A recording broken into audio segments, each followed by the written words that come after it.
Hey, good evening, everybody. Welcome to the 16th Annual Celebrating Words Festival, written, performed, and sung. This festival is hosted by Tiachucha Centro Cultural that honors the teaching that our words are medicine found in our stories, creative arts, and our cultural offerings. Thank you for joining us this evening. My name is Andres Sanchez. My pronouns are they, he, and I will be your host and feature for the Queer Poetry Night. I also want to introduce the folks joining me tonight: Nadira Luna, Umbi Solis Flores, Janet Valenzo, and Iana Yanni Davis. I would like to welcome you to the writing workshop part of the night. During the time of the workshop, we're going to be discussing the topics of identity, visibility, and legacy. This workshop is part of the 16th Annual Celebrating Words Festival. So thank you for being here, for being present, and willing to participate with us tonight. So we're hoping that that the workshop and all of the readings that we're going to have will inspire you to be creative, to also write your own stories. As I moderate this workshop, we're going to be having some discussions. So I'll ask you to also, if you're inspired, pull out a pen, a piece of paper, or something to write on, as we're going to be providing you some prompts, and we're also going to be having a discussion along with the topics that we're presenting tonight. So we're going to, again, the 3 topics are around our queer identities, our queer visibility, and our queer legacy. We invite you, again, to reach for a pen and paper. This is something that you can save for later if you want to listen in on the conversation, or if you feel like your creative flow is happening for you at that time. Go ahead, take the pen and paper, and start writing. So to start us off tonight, I'm going to bring Yanni and Janet to kind of start us off. And Janet's going to be starting us off on the topic of identity. So Janet, the mic is all yours. Ooh, okay. Hi, everyone. I'm so happy to be here. Andy, thank you so much for inviting me. I think it's always amazing to work with you and with everyone. So I'm so excited. So the first thing we're going to talk about is identity. And for those who have their pen, pencil, writing utensil, and paper ready to go, while we discuss identity, I wanted to give you guys a prompt so you guys can be writing and listening at the same time. And so the prompt is very simple. Who are you? So in a few lines, using 1 or 2 metaphors, similes, whatever you want to use, just describe who you are. If someone asked you, tell me about yourself, which is I feel like the worst question ever in interviews, but not the worst question when you're writing. Tell us who you are without being literal, I guess is what I'm trying to say. So while you're doing that, I guess we're going to talk about identity. So Andy, I'm going to hit at you first with it. Who are you? I was like, why did I know you were going to pick me first? Okay. So identity, it's really, for me, identity is sometimes a very complicated thing to talk about, because I feel like as I'm growing, as I'm getting older and learning more things about myself, my identity almost it shifts and changes and it grows in different ways. Who I am, literally, I am a poet, I am a writer. That's kind of I've taken that identity, and I guess it depends on the spaces, right? I've taken that identity as part of who I am because I was always scared of saying that I was a writer or that I was a poet. I'm also a person that is passionate about healthcare. I work in a healthcare setting, supporting folks that want to go into community health, right? And I'm also, I'm a sibling. I play a lot of roles for different people. I'm a friend, all of these different things. And so I don't know, for me, I think the idea of identity kind of shifts depending on where I'm at and and who I'm supporting at that point in time, or who I'm with at that point in time. Yeah, that's your social location kind of shifts. Yeah. Everything. Okay. I love that. All right, Yanni, who are you? Yeah. Oh my goodness. And so I'm so engrossed in what Andy's saying. I'm okay, now I gotta talk. But who am I? That's actually the my website, whoisyanni.com. But I guess where I normally go with it, right? Poets, alliteration. I talk about being a preacher, prophet, and poet. Basically, I feel like I use my words, right? I use my words to heal myself and help heal others.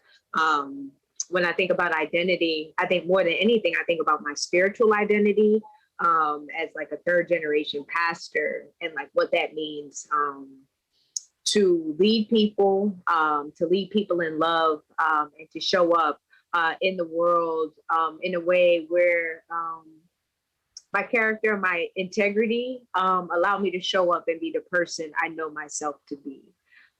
So I'm a survivor. I'm a kidney transplant survivor. I am a healer. I'm a coach. I'm a creative. I'm a community leader. I'm a friend, a spiritual companion, a rapper. And so with all of that, I just feel like I use my words wisely. So that's, one that uses their words wisely. That's how I identify. I agree. I love that. That's amazing. Oh my God. It's like your words are your identity at the end of the day. Yeah, Okay. absolutely. So this is like a question for you both. Like, how has being like queer identifying, like how has that affected your identity with yourself and with others? Like, I mean, tonight is all about queer poetry and everything. Like, how does that play a big role in your life? Yeah, I can kick it off. Yeah, I'm bringing the big questions right off the bat. You're not playing with us tonight.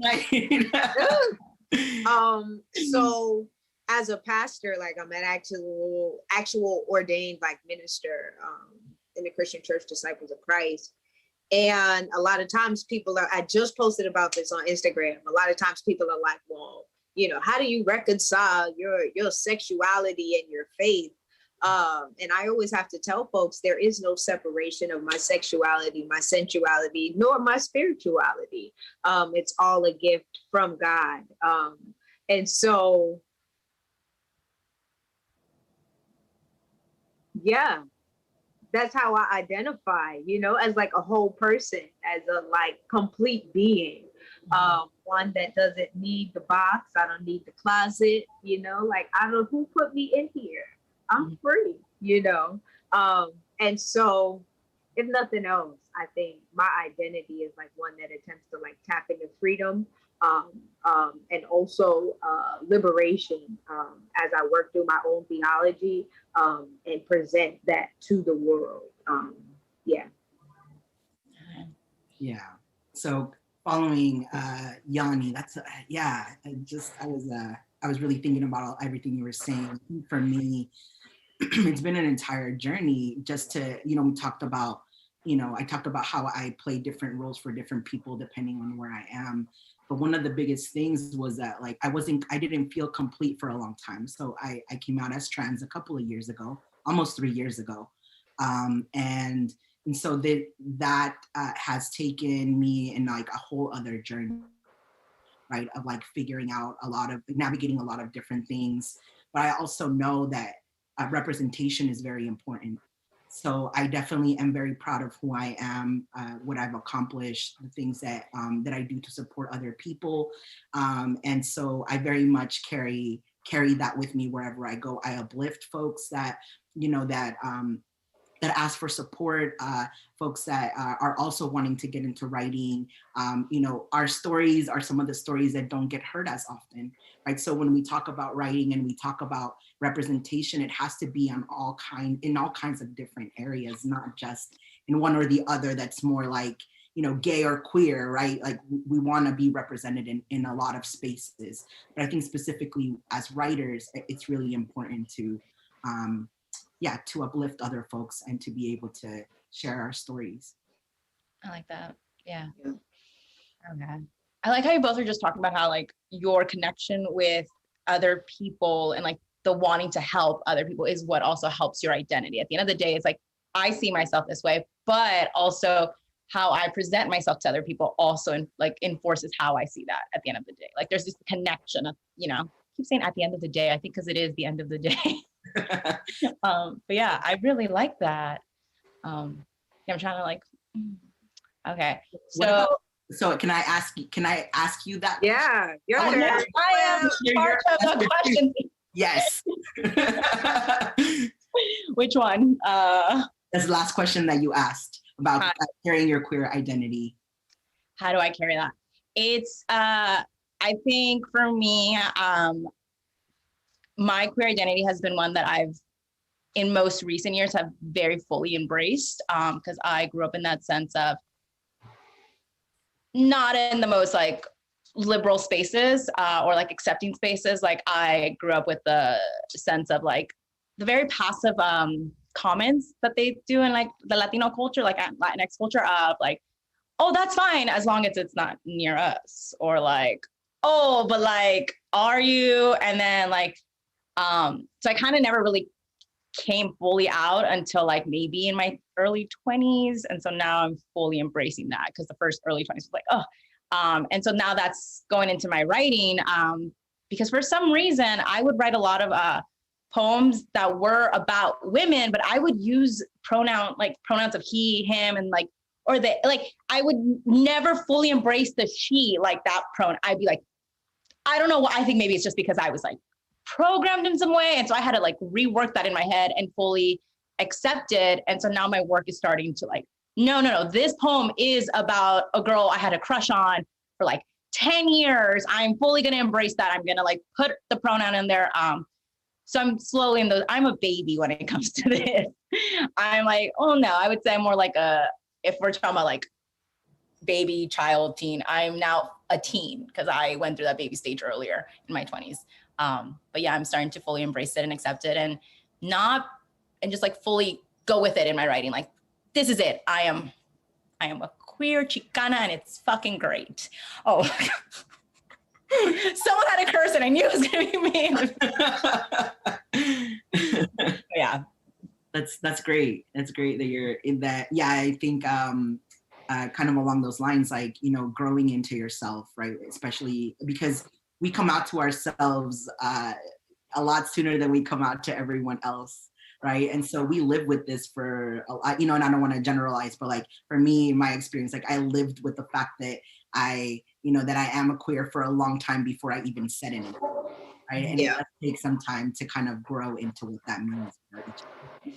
And my father's a pastor, so of a sizable church in New York. And so there was just no freedom to like explore or live into anything really, you know, beyond this like Christian conservatism. And I'm, you know, like, well, where do I fit? What do I do? You know, I'm like in chucks and a bow tie, like rapping, like what y'all want to do with me? Like, can I be in the debutante ball in my chucks and my bow tie though?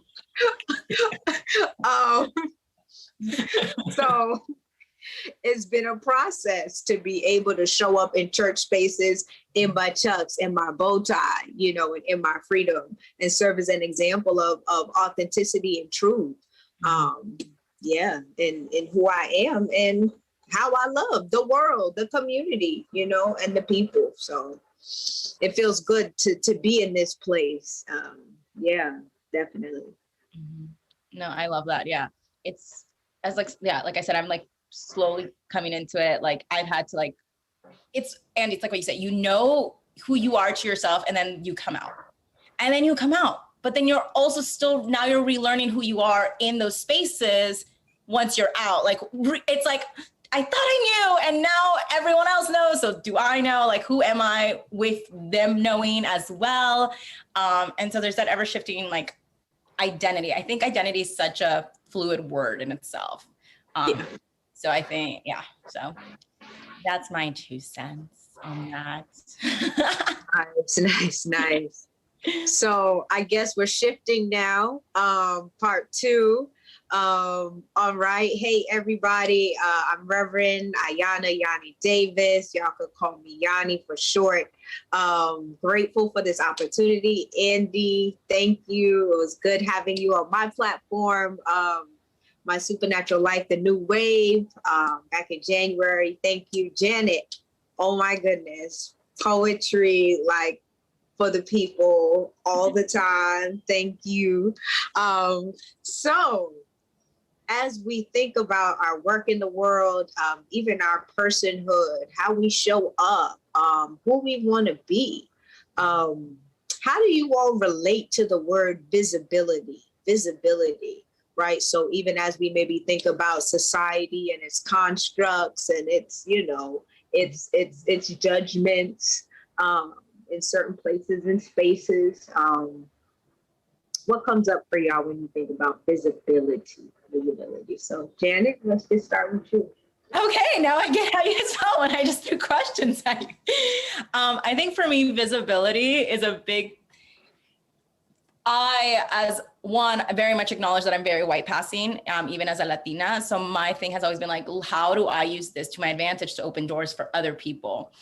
Who may not have the stage as well.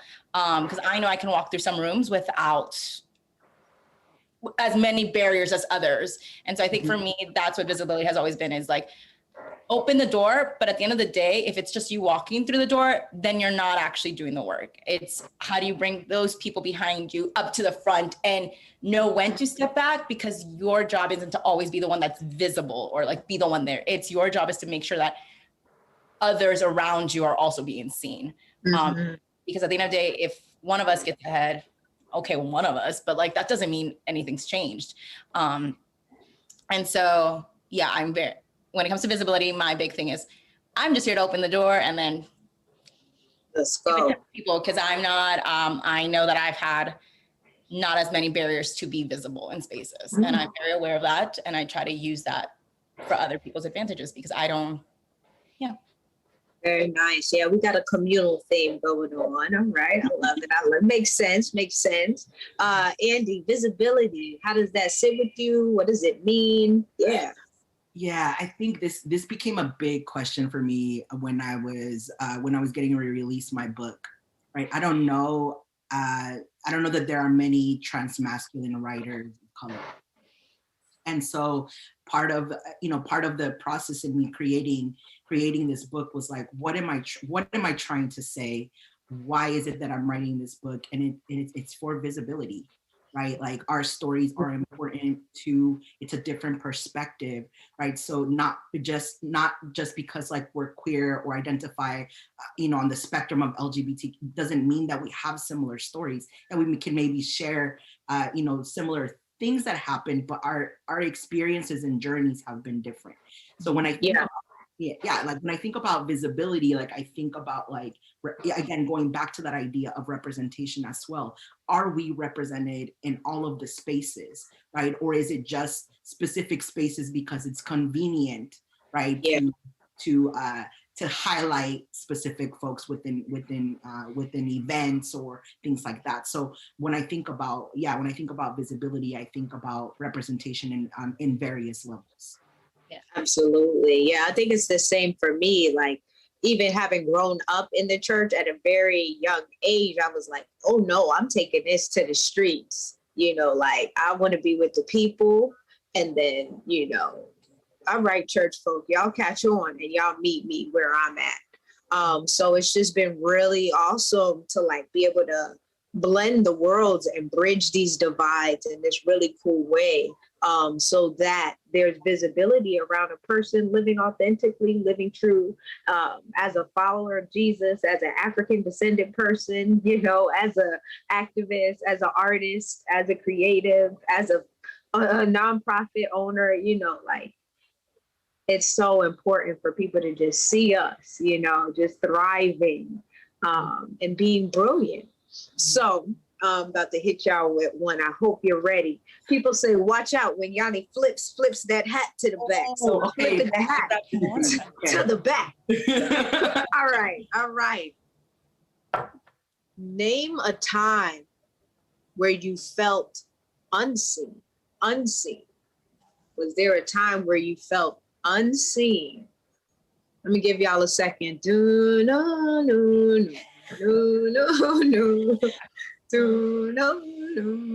Don't laugh. Think. No.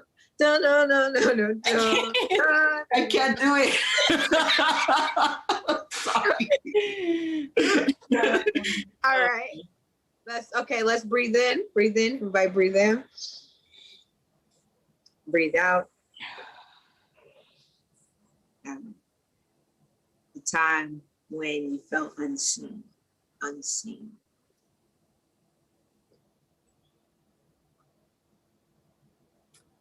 I'll go ahead and share first. So I think, one of the biggest challenges for me has been, I've come out twice now in my lifetime. The first time I came out, like I told my family, right? But when I came out a couple of years ago, that's still not a conversation that has happened, at least not with my mother, right? Yeah. And with other kind of closer family. And so I feel like even the first time that I came out, like I felt like I wasn't really, like even though they never acknowledged it, So, right, so how do I come out again to them if they didn't even acknowledge it the first time? Right? So it just creates like a really weird, like, okay, I'm like, it's almost gonna feel like I'm jumping, or it feels for me like I'm jumping from like one like extreme to the other. And so that's been a huge thing for me, where it's like within that time, right, that I came out to them, for a long time within my family, like I didn't feel visible. You know, they never asked me about, like, you know, I've had partners and they've never asked me anything about like, oh, how's your partner doing? Or like, they've never engaged with me in that way. And so to a certain degree, I feel like there's still, that's still happening now, right? And it's becoming more difficult as time passes. And I'm, you know, growing into myself. And so that's, I think that's probably like the most immediate example that I can think of with that. Thank you. Thank you. All right. So I think, yeah, no, Andy, that's having to go through that like twice, like, yeah. Yeah. I think for me would be, so I'm very blessed to have like my immediate family, very supportive, just like wonderful. But my extended family, it's a very constant, like, so when every single time they ask me, when am I gonna like have children with a man, specifically with a man, and it's a constant thing of having to come out to the same aunts over and over every holiday. It's been years since I've come out, and it's like it's almost like I'm not there anymore with them. And it sucks because I love I love family. I think it's a wonderful thing, but like having to just constantly be like, like I've gotten to the point where I just like don't even correct them anymore. I'm just like, I don't know when, but you can tell that I'm not there anymore. And I don't want to drift away from family, especially like the only family I have left, because like my father passed. So I'm just like, I'm sure this is gonna become therapy. I just have abandonment issues. I don't want to lose people. But the sense of like, I can see us drifting away because I have to now swallow it. Cause I was like, you know what? Do I put my foot down and be like, you need to see me for who I am, or that's it, and I possibly lose them, or just take it and be like, all right, well, I don't know, Thea. I don't know. You tell me. When am I having kids at this point with a man? Because I guess I can't have them with a woman. I don't know. I mean, but it's a constant, like just having to, okay, I kind of just swallowed it, and swallowing it, then I feel like I'm not even seeing those parts of myself with myself. And I'm like, no, I finally got to the place where I'm fully embracing it. Like, don't make me sit in this situation. And it just sucks. I'm like, okay. We'll see. Thank you for sharing. And I think for me, the feeling unseen part, that was really big for me in the past couple of years was when I had chronic kidney disease. So from 2016 to 2018, had chronic kidney disease, don't know where it came from. And just not being able to operate like in my gifts, right? Not being able to, you know, be creative, get the words out, perform, travel, be with the people, and feeling so weak and so frail, really was a blow to like everything, you know, that I am and that I thought I was. So that invisibility really did a number on me. But, you know, thank God for the therapy. Thank God for the love, for the community, for the healing, for the miracle, for my third kidney that I have. I'm able to see myself better now, in a more full way, across the board. So I'm grateful for that. And yeah, so, you know, we out here. We doing the thing. We vibrant, you know, we alive. Making it happen. Shall I go on? One more? Yeah, let's do it. Last one. So in what spaces do you feel seen now? What spaces do you feel visible? Do you feel alive? Do you feel like they get you, like you caught a groove? The chosen family. What space is that? Oh, that's my coven. I'm just gonna say it. I am a practicing witch. That's what I say, but my coven is everything. They see me in all my chaoticness, my emotional mess. Like, they see me for when I'm serious. They see me for when I am like, I'm out about in town, everything. And they fully, I have never had a group of strong, independent, just like fierce people in my life who say, hey, you could literally wake up today and be like whoever the fuck you want. Oh my gosh, I need to stop cursing. And like, they just accept it. Like, yeah, I am very blessed with them. And if they're watching this, I love y'all. But yeah, I think that is the space. They meet me when I am Janet, the artist, Janet, the depressed, like melancholy, like person, Janet, la chicana, Janet, like, I don't know, the child. Like they see me every identity, and I don't think I'd be as far as I am without them. Mm-hmm. Love it. I'll go next. For me, I actually have, we're not like a group, but it's like I have it yet. We're not a group yet. So I formed this whole organization called My Supernatural Life or whatever, basically to provide holistic community care for folks via coaching, creativity, and community, especially catering to like LGBTQ folks, folks with disabilities, chronic illnesses, mental health challenges, all of that. All right, all of that to say, I have different kidney like transplant survivors and folks that have dealt with like kidney stuff all around the country. And like, those are my people. Like we really see each other. Like I schedule to like call them when they're like at dialysis, we catch up. A lot of times when people like get diagnosed, like they call me, you know, like their cousin gets diagnosed. One guy from my church, his partner in New York got diagnosed. So like he was calling me. So I've kind of become this like go-to when the kidneys fail. So anyway, there's been this whole like revolution around, oh my God, the kidneys are failing, Odiani. So I've been like loving other people in that way. So that's been my people that I see, y'all. Yeah. I think for me it's been like with chosen family, like with friends, like my inner circle.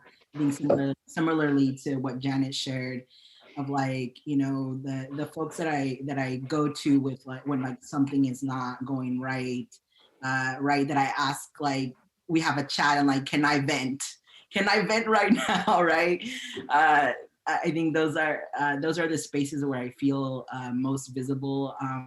I think one of the coolest things that I've been able to be a part of has been, you know, CLI Community Literature Initiative, and teaching for the program has also, it's, you know, it's a whole other level of visibility, and then having queer folks, queer students in class.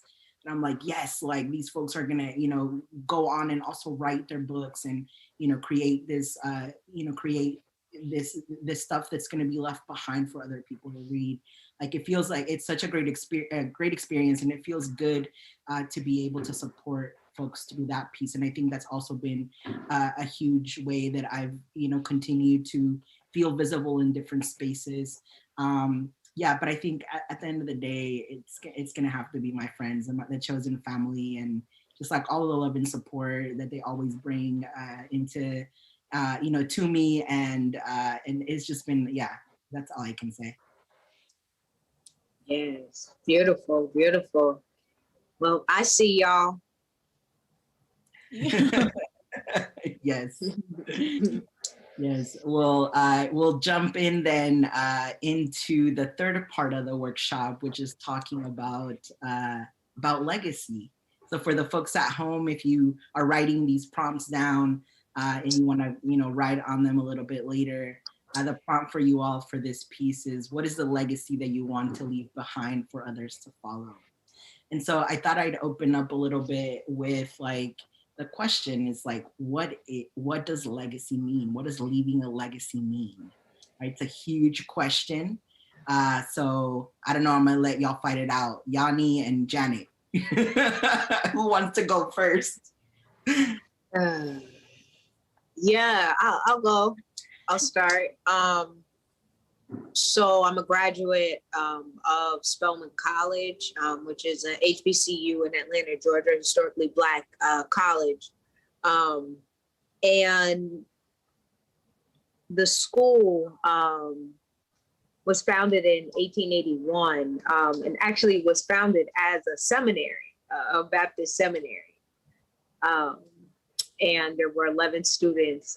So Faya B. Packard and Harriet E. Giles started the school, 11 students. And to be a part of that tradition and a part of that legacy means something. Thinking about being, you know, a graduate, you know, of universities when that wasn't an option, you know, that long ago. When, you know, my aunt was a sharecropper, you know, in South Carolina. You know, I knew her. I'd be sitting up on her couch in Brooklyn with the plastic all on the couch, like I knew her. And so I think about the power, the truth, the essence, the love, the soul of Black people, and how I am here today able to like live into this tradition of like what it means to be a modern day like griot. And carry on the history of my generation and what's happening here in this day and time. Like just the other day, Spelman had their graduation. And when I was a student, I started back in 2005. I was in the Glee Club and became the chaplain of the Glee Club. And vocally, I'm not anybody's like, you know, soloist necessarily. I mean, I am now. Anyway, at that time, I was more of a spoken word soloist and, you know, did the choral singing. So I actually was was the first person to actually rap and bring spoken word to like the Glee Club, the more traditional classical singing of the Glee Club. And so being able to blend those worlds was like, just blew my mind. So graduation happened just last Sunday, and the Glee Club had it. They asked, "Can you just send in this Spirit Wisdom, this song that I did back in the day that Dr. Johnson, the conductor, and I had worked together back in the day?" He was like, "Can you just send a video of Spirit Wisdom?" I'm like, "Yeah, sure." So I sent it. I didn't know that it was going to be for graduation, where it was like the opening song before Angela Davis like gave her whole like talk, you know, for graduation. I'm like, okay, like, thanks God, like that was cool. And so when I think about legacy, when I think about tradition, I think about Black folks and the soul of Black folks, the aesthetic of Black folks, Black liberation, womanist thought, and yeah, just freedom. I love that. Muting myself now. Yeah, the word legacy. So it's something I've been thinking about only lately in terms of traditions and family, like, and what do you carry on, pass on? So both my parents are orphans. So beyond them, we have no traditions. We have nothing to bring in or forward. Like they don't know anything. And I've been thinking about, I was like, what do I pass on then if nothing has been passed down to me per se, like beyond my parents? Like what is a legacy I can create that will pass whatever they've given me to my children and so forth?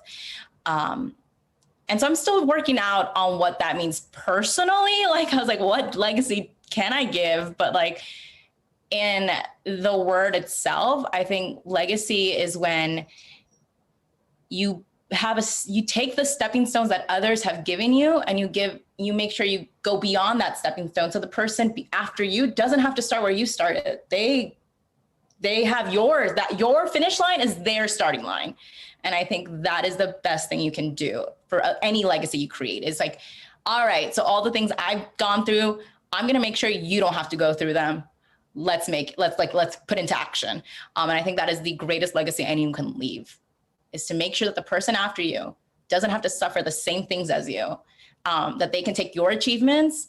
Like, by all means, if I achieve anything in life, I am full permission to anyone, take that, run with it, go do better than me, please. Like, please go ahead of me. Like, I am always going to be someone's cheerleader. There is no competition, because when you win, I win, we all win. It's all good. And I think that is the greatest legacy you can give to anyone.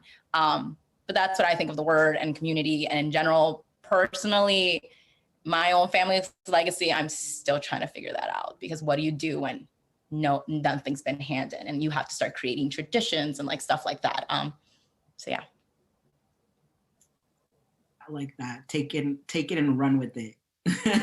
Yes. I think it's this, when I was thinking about this question for myself, right? It's like, how am I leaving a legacy for other folks? I think part of my journey as a writer, right? So I hear this in different spaces, but like, if you don't write your own story, if you don't write your own journey and your own experiences, nobody's gonna write them for you, right? And that's how we leave traces of ourselves for other people to read, for other people to learn from, not just the pretty stuff, right? Also the things that did not go well. Because I think that's also important, right? For us, we talked about wholeness earlier, right? About being whole. And if we're going to be whole, then we have to talk about the things that are not so great, and the decisions that we made that are not so great. So I think, when I was thinking about, again, going back a little bit to my book and thinking about the legacy that I wanted to leave behind with that, it's like, it's everything. It's the messy, and it's also the pretty stuff. And I'm okay with that. I'm okay with it being out in the world. Like, I went through periods of feeling ashamed about a lot of the things and a lot of the decisions that I made, but also I had to recognize that that's what I knew. All of the information that I had, that's all I knew, and that's why I made those decisions, right? And so I think in when I think about leaving a legacy, it's about leaving stepping stones for other people, leaving the mistakes, leaving the cool stuff that happened, for other folks to read, and also to have a book, right? As a queer person, to have a book that other people can purchase and read, like that alone, right?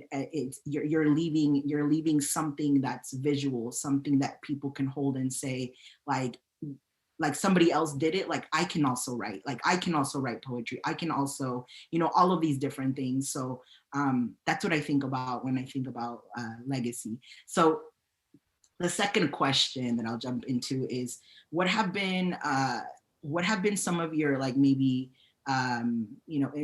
folks that have inspired you, queer or not, right? So, we take from everything in the world, right, to kind of like lead our own best lives. So what have been maybe some of your folks that have inspired you? And they don't have to be like, like famous people, like just anybody in your life that has inspired you.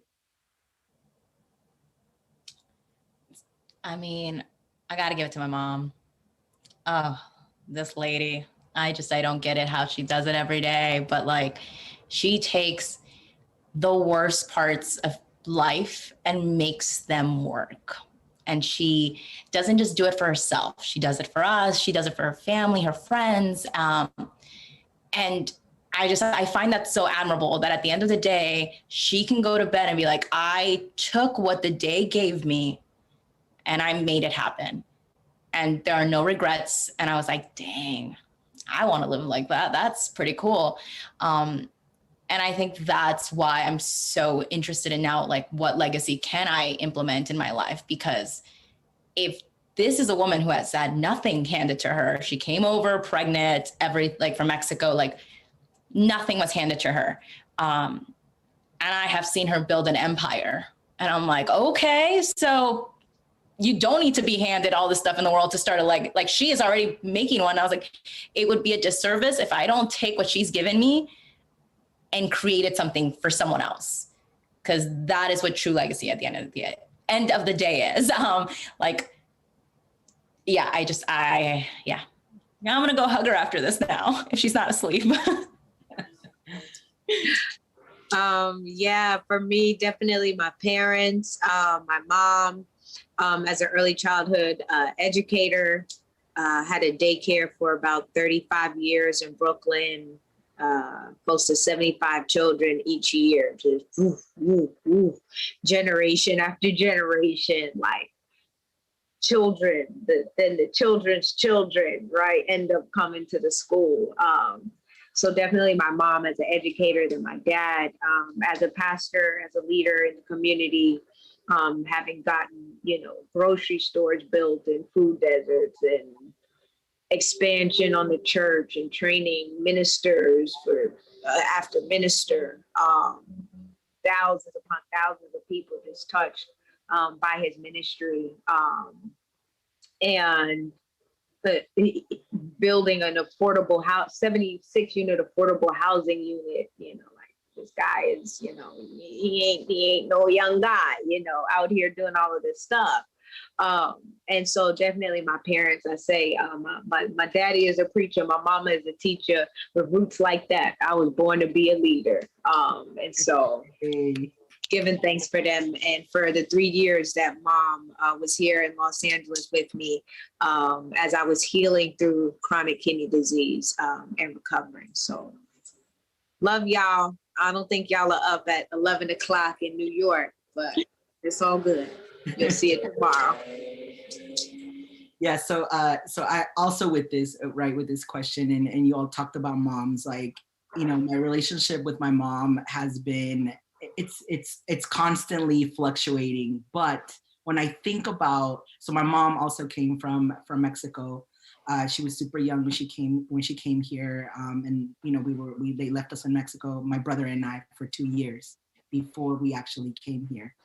And so I think like even that, right, the sacrifices that she had to make in leaving us for that period of time so that she could, come here and try to build something before she brought us, right? And also, my mom worked a lot at different points in time. She also worked 2 jobs, sometimes, really long hours. Sometimes we wouldn't really see her. And so the time that she did have to sit down, and she'd always ask, like, did you do your homework? Did you get the chores done? Right? Like all of these things that I feel like now like are super important, right? Of like, did I do my chores today? Did I run my errand? Like all these adult things, and she tried her best with what she was given. And I think if she wouldn't have made the decision to bring us here, I don't know what my life would have been like there, right? I would have been raised by my grandparents, who have both passed now. And so like, I think about these things sometimes, and I sometimes tell her, and she's like, why are you even thinking about that? Like, you've been here this whole time. I'm like, yeah, but like, I don't know. I'm always a kid that thinks about these like really weird things. And so she's constantly like, I don't know why you think about this stuff. It's not even relevant anymore. But to me, it's relevant, right? Because I could have had a very different life than where I am now. And so, she sacrificed a lot. And so I think, even with our ups and downs, like I appreciate that. I appreciate what she did when she had, when she was there for us, right? And so for my, my brother and I, my younger siblings, all of that. But yeah, just thinking about the sacrifice that goes into all of that. And I think lastly, let's wrap up. So with this last question. So both of you are going through your through publishing process right now, putting your manuscripts together because your books are going to be coming out. So tell me a little bit about how that plays into the legacy that you're gonna leave, that you want to leave. Okay. So my book is about, I mean, you both have seen this heartbreak in real time. It's been a journey. um, at the end of the day, I feel like my book is a statement of I was here, I lived, and I loved hard. And if that is the last thing I leave on this planet, is the fact that oh my God, I'm gonna start crying. You guys are used to this on Tuesdays when we're together, but not everyone else.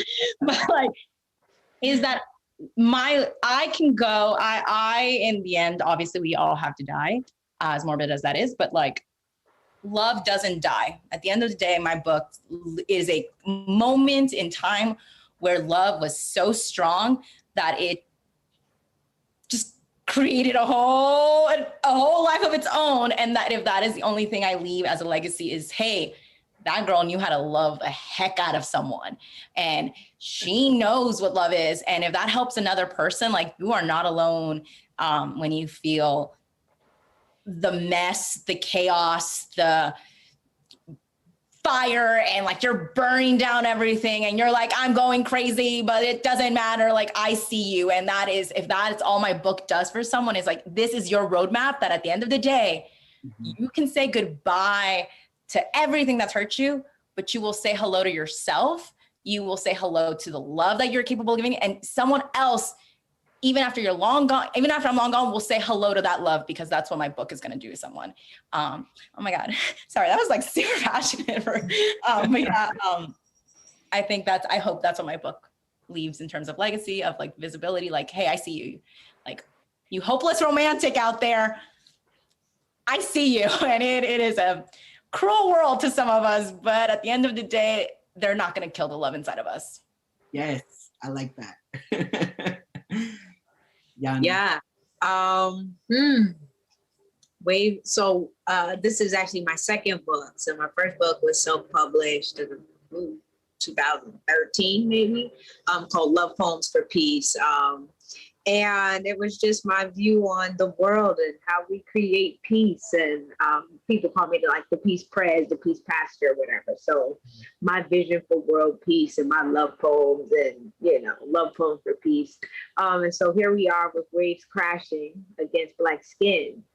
And it just feels like I'm grown now. I know who I am. I know who God is, I know how I just want to love on the world in like this really delicious and nutritious way. I think about how I used to be like this burning fire, raging fire. And now I just want to be like the warm, fireplace people come and sit up next to and catch all this wisdom. And so it's all about my methodology that I'm presenting to the world around holy hip hop hermeneutics. So holy, entirely, fully, not HOLY, but WH, holy. How do we live into wholeness? Hip hop, the art form that I love. So I've got all kind of words and references and hip hop and music, and then hermeneutics, right? Like how do we use these words? How do we interpret words? How do we break them down to make sense of our lives? So basically, I'm giving the world this holy hip hop hermeneutics. The book is actually in 4 parts. We've got waves, we got crashing, we got against Black skin, and then we have the holy hip hop hermeneutics section, which is actually the lyrics for the album that will be coming out in conjunction with the book. So waves crashing against Black skin, and then the album Waves will be coming out also. And so, yeah, look, it's all about being Black. It's about reconciling this queer thing. It's about the BS in America. It's about trying to be overseas somewhere, kicking it, living good with my boo, with my partner, with my person. And it's all about loving yourself to wholeness. So love yourself wholly as you read Waves Crashing Against Black Skin. So yeah, it's just been a great journey for me, and I'm hyped. I'm ready. Thank you for sharing that. I think when I think about legacy and leaving a legacy with my story, with my book, it's about empowering other folks to tell their stories, right? And to continue writing them down. Like I mentioned earlier, nobody's gonna write those stories for us. Nobody's gonna write our journeys. Nobody's gonna write our experiences. So the more traces of ourselves that we leave behind are then left as stepping stones for other people, as learning lessons for other people, right? But also to see, right, to kind of like, to see themselves in someone else. I think that's important. I don't know that when I was growing up, I knew anyone that at the time identified, as gay, queer, or, at the time there's only three. It was like lesbian, gay, and bi. Those were your three choices at that point. I'm very old. I'm very old. So those were the choices we were given. And so, I don't know that I had a friend or that I knew anyone, right? So that, made it harder to come out. But like, yeah, the legacy, right? And I'm living it. I'm teaching for CLI, like, and seeing, both of you, Janet, like, and just the growth that has happened, in the time from the time we started class. We've been together for now, 10 months now? Every week. Every week, every single week. And office hours. And office hours. Janet takes a prize for the most sign-up of office hours in the class.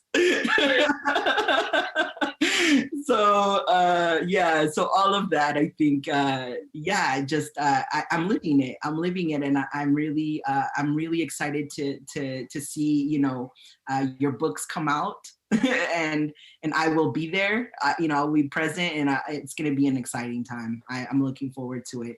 But thank you all for joining me, doing this workshop, and for really like asking some really tough questions tonight about, our topics, and really getting deep and personal about where you're at in your answers. So thank you so much. So we're going to be moving on. Thanks to the folks that are watching, that are listening. Take those prompts. Take the conversation to your folks, and continue to expand and create spaces to share. And so we're going to be moving on to the next part of the night, which is going to be we're all going to read. So this is going to be, I'm super excited to hear everybody's poems tonight. Again, this workshop is part of the 16th annual Celebrating Words Festival organized by Tiachuchas. So thank you all for joining us. And so we're going to incorporate the other two folks in the room with us tonight, Nadira and Umbi. And so let's get started with this reading. If maybe folks, if you want to take a little bit of a breath, I know we talked, take a little, shake it up, like stretch. We talked for a good 40, 50 minutes or so. So get comfortable, because this is going to be a really amazing reading. Breathe through it. But I do want to say, just as a trigger warning, there are folks write, about different topics. If those topics may be triggering for you, make sure that you take care of yourself, and make sure that you're okay with the things that you're able to intake tonight. So I do want to offer that. And so I'm going to bring up to the mic the first person. I'm so excited. I haven't heard her read in a really long time. So to open up the night for us is Nadira Luna. She is one of like my bestest and dopest friends. Like, I love her deeply. And she and I moved to LA almost around the same-ish time. So we learned how to navigate social circles and freeways around the same time. So I'm gonna stop talking so she can come on and share her amazing poetry. Nadira Luna, everybody. Hello. Thank you so much, Andres. And really, I just want to take a moment and say thank you so much. It was great to be able to just witness the conversation. I love queer spaces, and I love listening to queer folks share their stories and their experiences. So I'm thankful. Thank you. And also thank you to Tia Chuchas for this invitation and this opportunity, to the Celebrating Words Festival crew. There's a lot of love and intention and attention in creating this festival. So please go to the workshops tomorrow and take advantage of the things. And so connected to that, my first poem is a shout out to the Celebrating Words Festival coordinator. And it's called Blame the DJ. Believe me when I tell you that I'm not trying to fall in love. So I'd like to blame these feelings on the beer, maybe the weed. It was only because of this high that I was able to close my eyes, melt into you, and feel your heartbeat. It was because of these heightened senses that you smelled like the rest of my life. Your arms held me with the strength of how you show up. I made sure to pay attention, to engrave this in my body. So maybe I can blame the dancing. But the last time I danced with an open heart, you held my hand. So I avert my eyes after each turn coming back to you. I'm not trying to fall in love. I struggle to refocus my eyes, feel into my feet, but you move how love moves in me. So maybe I can just blame the DJ. It's my first one. Thank you, thank you. In thinking about identity, felt like this piece felt relevant and connected to me. It's still untitled. What I recognize the most is that I have softened. There are lessons in me. I can see experience in my eyes and layers of memory around my heart. My hands remain open. Sorry, I'm nervous. Thank you, thank you. I can see experience in my eyes and layers of memory around my heart. My hands remain open regardless of the certainty that this will end. I indulge in the moment, set it free from itself. I am enraptured, feeling the heat from this exchange, and then it's gone. I remain the same, but changed, the same person growing into herself each day, the same person who can more sweetly say, I love you because of you, because of this shattered heart that's learned to heal itself regardless of where the piece is laid, stretching to include you, her, and them. The same person to understand I am no longer breaking, I'm reshaping myself into someone I recognize, into this woman who stands in front of you grinning because she knows your secrets. This woman who was once afraid to be seen, afraid to be heard. I stand here ready, listening to my heart, speaking my truth, and experiencing myself.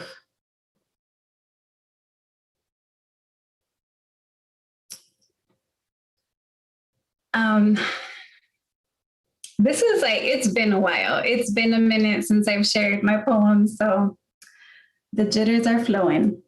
And, I appreciated the conversation around visibility.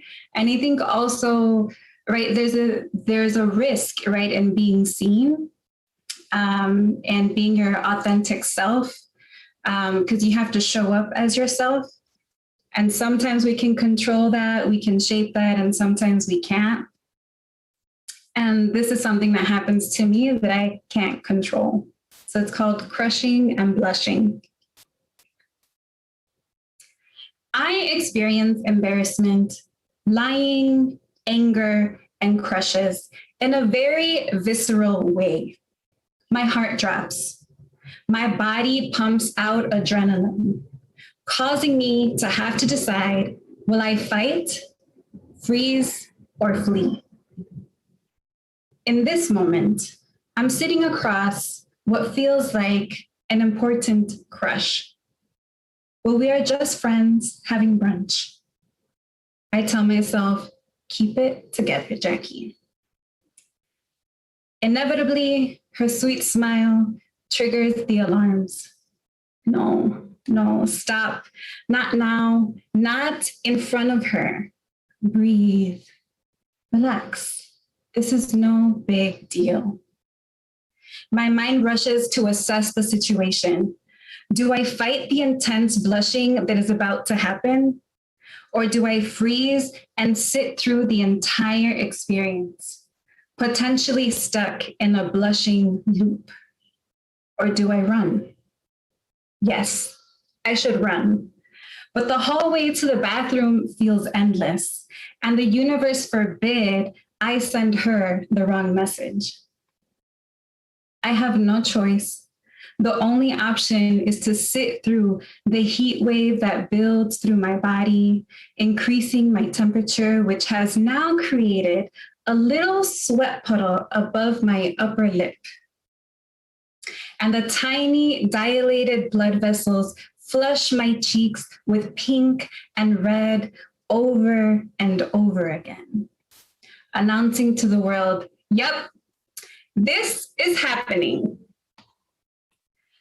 I sat still as if this would decrease the panic, but it only allowed me to better track the phases of the blush through my crush's eyes.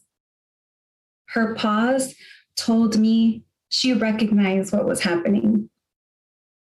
Her eye contact and periodic glances to my forehead and lip told me my sweat found its glitter on its way out.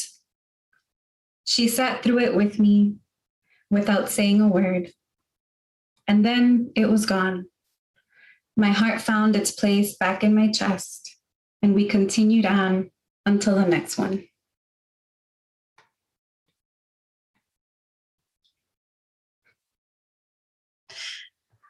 Oh, my last one. So yes, I am originally from Chicago, from the southwest side of Chicago, from La Villita. If there are any folks watching from La Villita, I love you, I miss you.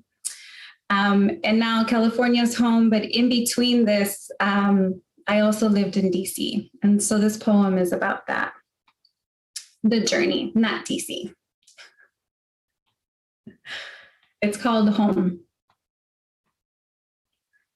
I left home. I went over 600 miles east and I lost myself. I crossed over 2,000 miles west to find myself again. You see, I was lost, trapped somewhere in between those buildings without a window from where to see tomorrow. So I packed my heart and dragged my soul through those roads, running after the sun. Green trees turned to desert, wet spring into dry summer. I followed those roads into mountains, declaring themselves my ancestors. And I found myself standing there in awe of these valleys so deep they reached in and healed me, healed a place I've never been. And now, here, among family, each mountain circumference revealing a relative I never knew, each one affirming my spirit back to life. How have I been away for so long? How have I survived without this wholeness? My spirit grew and touched the sky, where it made space for my heart to unfold. And there I was, right where I began, in me. Thank you, thank you.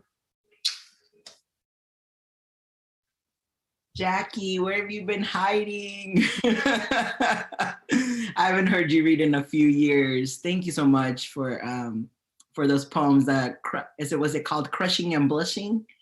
Yes. Yes. I love that poem. I really love that poem. Thank you for sharing your pieces tonight. Thank you. So we're gonna move on to our next poet. So Umbi Solis Flores. Umbi is also such a great friend, and we've connected over writing and, shared our love for writing poetry and just supporting each other, hyping each other up, when our, features or, poems. And Umbi actually had me host one of their, when they released one of their zines a few years ago, which was super honored to have done that. And it was such a great zine. So without further ado, Umbi, you're up. All right, how exciting. How do I go after Nadira Luna? Because I just want to fall in love just listening to your poems. So thank you for that. And thank you, Andy, for such a great night and the invitation, and Tia Chuchas and Karina Ceja and the team for putting all this together. Make sure y'all check out the rest of the lineup for Celebrating Words. It's pretty great. And if you see me at the book giveaway on Sunday, please honk lightly and wave. Don't scare me too much. So tonight I will be reading some poems from my newly finished manuscript from my first full-length collection of poetry called Belonging. I'm gonna dip into some of these poems that document the exploration of my own identity, some love poems, and some healing as well, because we all need that right now. But before I go into those, I just want to start with the piece, just honoring those in our community that have just been taken from us too soon. So this one's called Summer of 2016.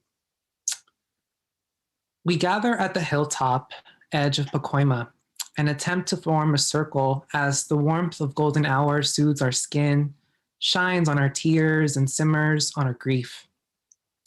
We gather to speak your names, one by one, 49 of you who were gunned down on Latin night at the gay club. We speak the names of Black and brown trans women and people murdered, the number surging year after year. We print out your names on strips of transparent film and place each one on string and delicately wrap them around the front yard tree. Your names now dance with the breeze and shimmer under the moonlight. So just want to lift up our ancestors and our elders. And I'll just keep it going with my next one. This one's called Lip Sync. She sways her hips and whips her hair away from her face to the beat. I want the boys on the corner to see me with desire too, because I want to be her. I imagine myself in her heels singing along to Juan Gabriel, just glowing in the sun. I lip sync and I hit every beat and I slow it down for the bridge like no one is watching. And then I catch myself singing aloud, soft and feminine and free. Give it up for lip syncing, and shout out to all of our drag queens and performers out there. I know pandemic sucks, bars are opening up. So if you're able and comfortable to go out, support local bars and performers, please go do that. This next one is called Audit. Every year I audit my gender. I double, triple check if maybe I missed a box on the non-binary checklist, and I role play as you. You, the one who wonders if I'm really trans or if I'll start hormones soon, or why is it that you never see me in makeup or in heels? I play devil's advocate against myself. Maybe my pronouns are an inconvenience, and maybe perhaps if I pick a gender on the binary, it'll be easier. Every year I audit my gender and I remember that there are people who only know me as a they, them. All right. This next one is, let's move on to love. I feel like I want to read some love poems. These three are haikus and they're called In Love. Looking into you, fingertips dance on my breast, all weightless and free. Lips precise, your breath lands on my eyelids and you kiss me while I sleep. Heartbeats synchronized, your soft snores, a magic spell. Meet me in a dream. Give it up for dreaming, y'all. And ties into my next one called Mimi's. Your fingertips run through my hair, softly opening and closing. I take in your scent and I kiss your pancita and I close my eyes because Mimi's is your superpower. Like my mom, you use your talent for good. All right. And this next one's also about love. Let's give it up for love. It's called Glitter. A gentle breeze sweeps in and we melt and fuse into each other's arms. We're creators of a new aura. This scent of loneliness seeping from our skin. You whisper, this is what we needed, as our anxieties dance away from our bodies, like waves sending a message to the stars like glitter in the night.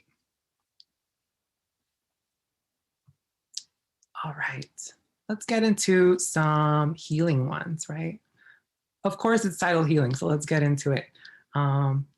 Healing it's crying alone in your car after work. It's wiping the tears with the cheap takeout napkins you stash in the glove compartment. Healing is the gradual and persistent whitening of your eyes after the burning from the anti-redness drop subsides. Healing is having the arduous conversations that end relationships and lift burdens from your shoulders and your neck. Healing is valuing yourself more than the desire for companionship, knowing the love that they offer is not what your heart requires. Healing is opening your eyes every single morning as the sun caresses your cheeks and your hair.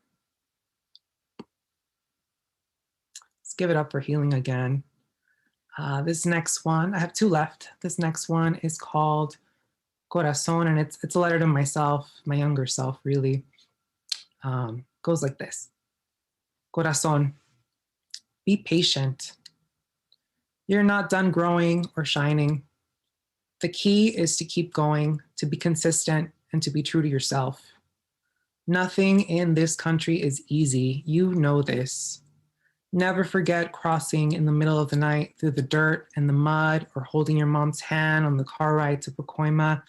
You do this for her, and you do this for queerness, for la joteria. That is the mantra. Let's give it up for mantras. They, at least for me, they keep me going some days. So shout out to that. And my last one is called Belonging. I spent a lifetime looking to feel safe, to feel like I belong, and here I am. I've spent a lifetime looking for you, and here you are. In this virtual space with so much magic and warmth and fuzz, we belong and we are here. Thanks, y'all. Yeah, thanks so much for having me. And Andy, thank you so much for inviting me, and Piachuchas. And y'all, if you haven't read Andy's book, This Body, go check it out. It's on World Stage Press. Go on their website. It looks pretty cute under the bestseller list. So go do that. Umbi, thank you so much.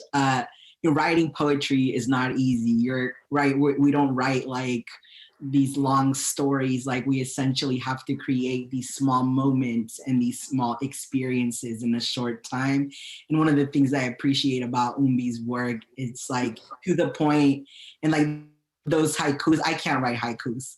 Like, I've tried, they just don't work out for me. So I appreciate folks that can. So thank you for sharing those pieces, and for giving us kind of like different topics of different types of topics that you cover in your writing. So thank you so much. All right, y'all. So the next poet up is Reverend Yanni Davis. Yes. Lord, I got you. She is, if I could describe Yanni in one sentence, is that she is spirit, she is good vibes, can pick you up from a bad mood any day. So she does that in class all the time. And yeah, so Yanni, you are up next. Well, I guess I gotta pick some spirits up on tonight. Anyway, let me stop playing. Hey, y'all, what's up? all I could talk about is goodness and grace. That's my grandmother's name, the one I never could replace. So I fill in the space with the words that were written for the Buddhists, the Hindus, the Jews, Muslims, and the Christians. Atheist, agnostic, lover of life. I got a message in the bottle, came to show one night. I'm so sure of the love that I have in my heart that when I open up my mouth, know I'm doing my part. Religion is a sentiment. We try to set a precedent on how to live a good existence, but I'm just persistent. It's matter-of-factly, I know it's got to be all the love overflowing from inside of me. Hi, everybody. I'm all about peace. I'm all about love. If we were all together, I'd be like, when I say peace, everybody say love, peace, love, peace. And so thank you to the organizers, thank you to Andy, and to my dear poets. I love y'all. Thank you for inspiring me tonight. I'm feeling in a loving kind of mood too. In class on Tuesday, my response and critique to everybody was, you need to share your love poems too. Like, I want to hear you. Remember that one where you was in that situation and then the glass was breaking and you were by the fireplace? The love. So anyway, as we think about identity, as we think about me growing up, wanted to share this one. Some of you in my demographic will remember the movie Love and Basketball. Love and Basketball, from the book Waves Crashing Against Black Skin. I remember playing basketball, 4 feet something, long ponytail, sweatband, relaxed hair, high top kicks, a unibrow, and the words from my coach forever ringing in my miniature ears saying, we love to run and we get better every day. Every day since, I've been running on a track that has led me in and out of relationships in record timing, bobbing and weaving my way into hearts and out of lives, crossed over and laid up. I would play for points, not permanence. Every time that gun would go off, I'd sprint to the innermost dwellings where love could not find me. I would ride the wave of aloofness and lofty ideals of what my love life could have been. I am the runaway bride, scrimmaging for good times and the brighter side of human connection. I mean, does one really need lifelong affection? We love to run. Wondering if my love will forever be to pass them dedication and devotion, just not trusting myself to get better every day. On the court, my job was never to catch rebounds. I never learned that skill. I learned to run and pivot. Rarely would I take my shot for fear of messing up. Nerves that led to fear, fear that led to fright, fright that led to malfunctioning my body, my mind, and my soul. Basketball and love, one and the same. Love and basketball were just a game. A fanciful depiction of somebody playing the fool. Present day. 5 feet something, super low cut, dirty chucks on my feet, dress shirt, distressed jeans, seeing things in HD TV. Some discipline and direction, some hope for the long game. Like what happens when you play full court press for a full heart and both teams win. I guess I'm just looking for a friend. Someone whose daily drills will include planting kisses on my face. Someone who will bring fresh water. Someone with an aligning game plan. Someone who will remind me we love to run into each other's arms each night. And we get better every day. Loving basketball, y'all. Loving basketball. So as I was healing through chronic kidney disease, there were times, you know, I didn't know if I was gonna make it.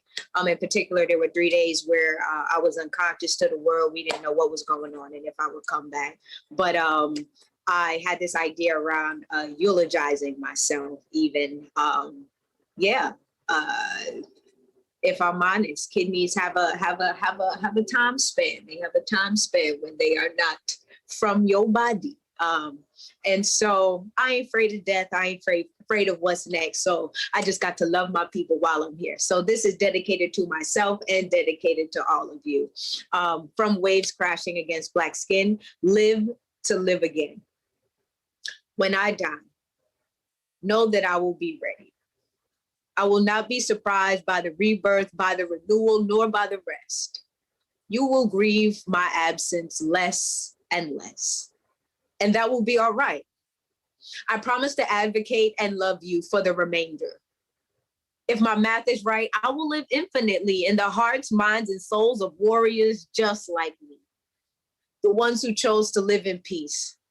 The ones who chose dreams over constructs, love over the law, community over capitalism, and resurrection over the grave. I have evaporated into God's air. I have been enveloped by the glory. I have loved myself wholly. This moment is how you expand. Exhale. And never forget, I lived for you, and next time we will live again. Live to live again. Okay, let me hit y'all with another short one before I close this thing out. Okay, real quick. Picking sides from the book, from Waves Crashing. I'm excited about this book, y'all. Y'all gonna get all of this goodness and this glory. Picking sides, and a lot of this book is just about being free, not letting nobody put you in no boxes, and coming from my experience, you know, as a Black person in America, picking sides. I am not your macaroni and cheese. I am not your collard greens. I am not your peach cobbler, nor am I your sweet potato pie.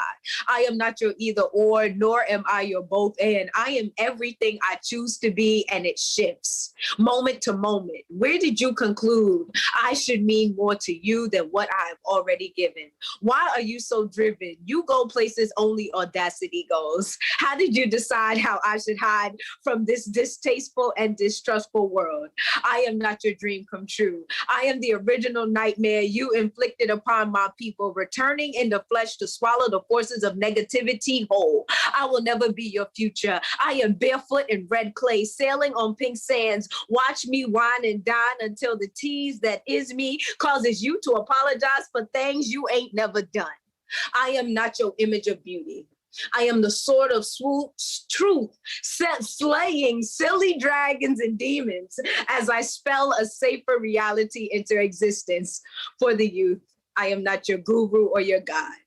I am your example, your place to confide, to be real, to be true.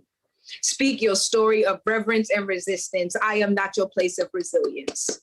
If I do this life right, you will live in peace. I will simply be a reminder that you never have to pick sides. You are not sweet tea or lemonade. You are not pork chops, prime rib, or turkey wings. You, my child, are everything. All right, y'all, I think that's my time. Be peace, no peace, live peace. Reverend Yanni out. Love y'all, love y'all, love y'all. Peace, peace. You are everything. Okay, I've warned y'all. I feel warm and fuzzy right now. I feel really good about myself right now. And thank you, Yanni, for blessing us with those words. Their poems are just, the flow, everything. Thank you so much for sharing tonight.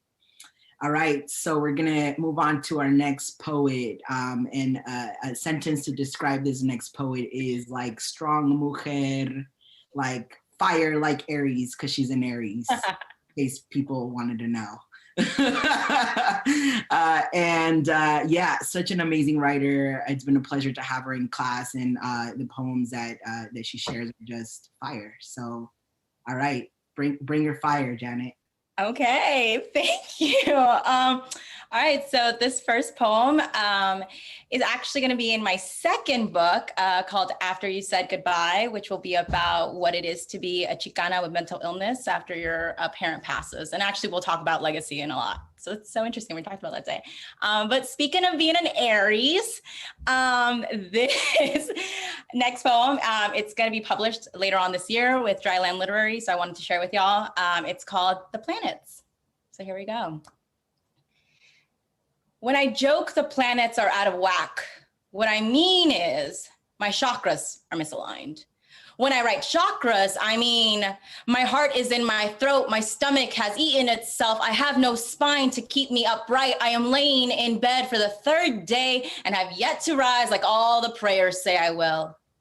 When I pray prayers, I mean the silent hymns. My body vibrates through tears, permanently at home on my pillow. And under my pillow, there are rose quartz, moonstones, baby teeth. The universe must have forgotten to give me a new set to bite my way through and bear this thing it calls just another day.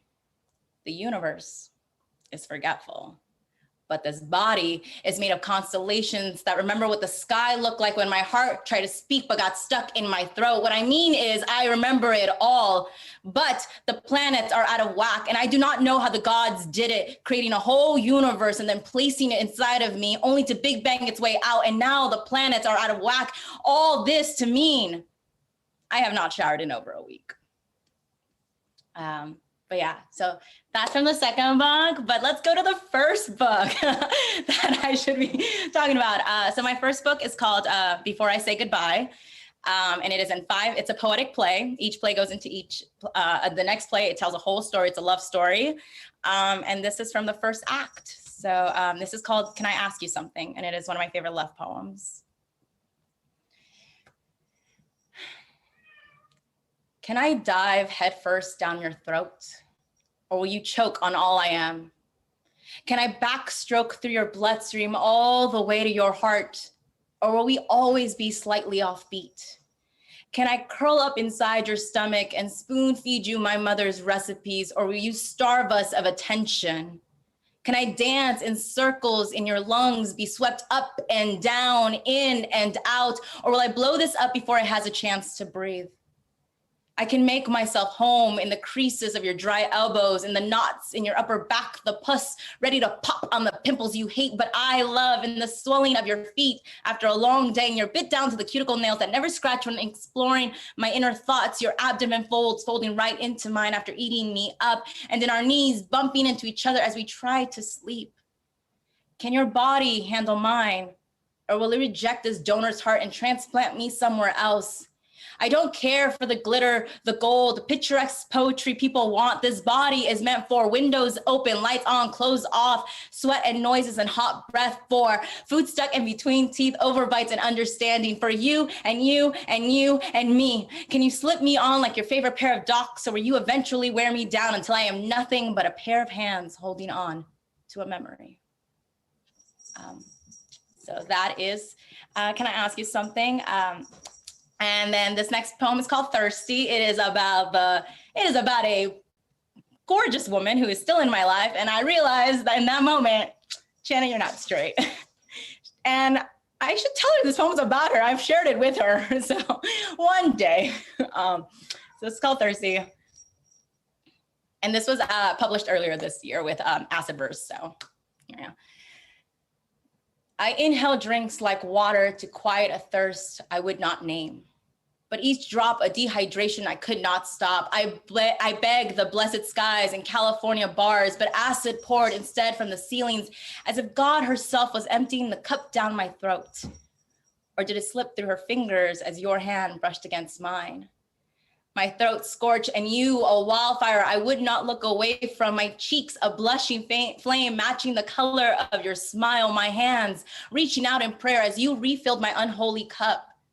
As the night progressed, I tasted fire in the water dripping from the tap as this thirst possessed every molecule of my hell-bent soul.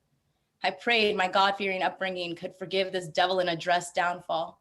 But to hell with past teachings with you presently before me.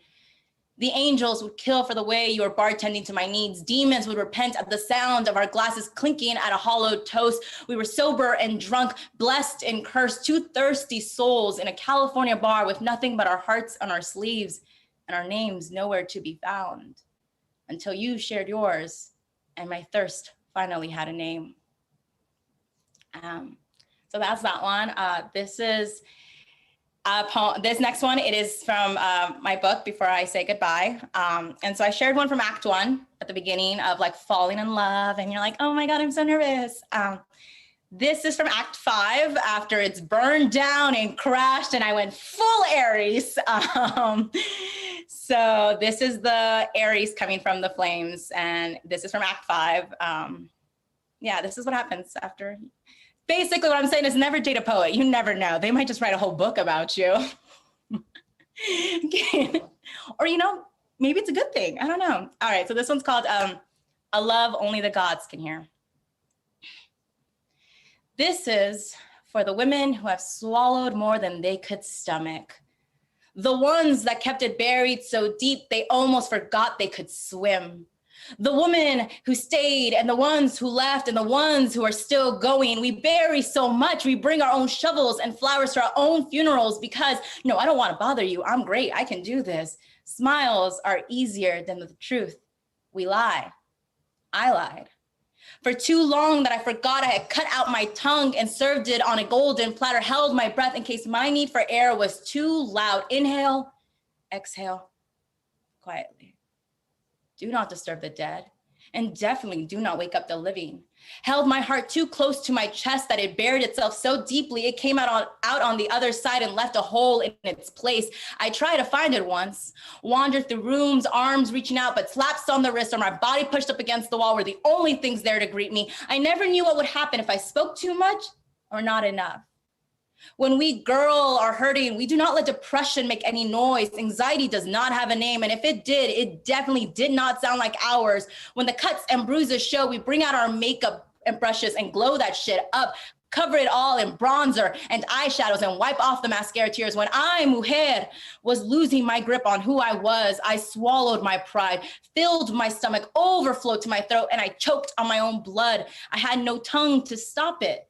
Still left on that golden platter, dried up blood on the corners of a smile.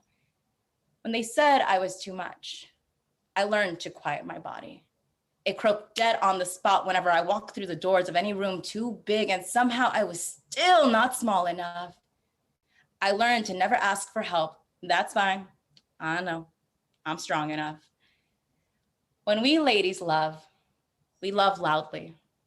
Pronounce your name on an octave only the gods can hear. Caress every consonant and sing every syllable. Your body was a dance floor and I knew all the moves to light it up. Your lips were a deity. I would sacrifice myself to worship. I gave my heart and my body and my soul. But when you said I was too much, I had already learned how to be so quiet.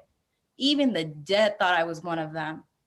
Inhale, exhale, quietly. Inhale, exhale.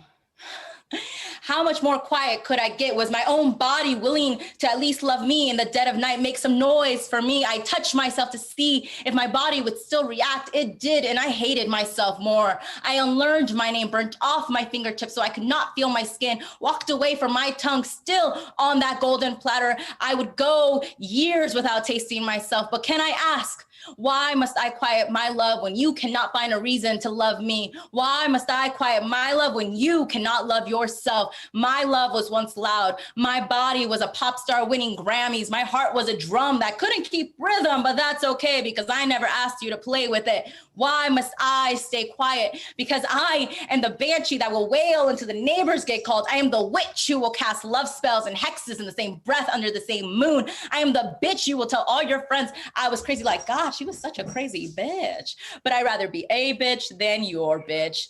I am a cunt because that's what I become when you run out of words to spit into my face. I am the one you thought would wait a century and a half while you made up your mind. I am the wall you put your fist through. I am the half excuse pat on my back when I had an anxiety attack in front of you, asking me, are you done? And then saying, you need to go now.